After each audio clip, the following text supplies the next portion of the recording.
سمعتهم قبل بالدولمن. أنا هنا راني واقف بين قبور ترجع أعمارها لآلاف السنين ومتواجدة في الكثير من دول العالم من بينها فرنسا وآسيا. هنا راني مع جمال قال لي هذه البلاصة واسمها الدولمن. علاه اسمها الدولمن؟ نسيت. هذه الدولمن مقبرة تاع إنسان قبل الميلاد فجر التاريخ. الكلاسيه الاولى في شمال افريقيا وكيتلم تاع فرنسا كولي كلاسيو الدوزيام تاع الجزائر.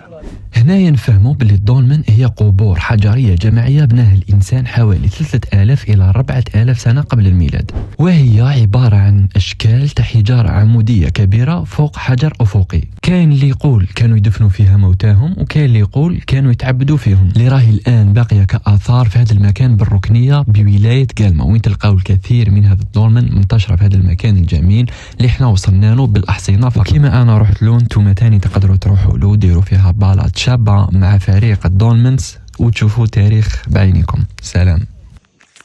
محلاها الطله هذه. ثانكس.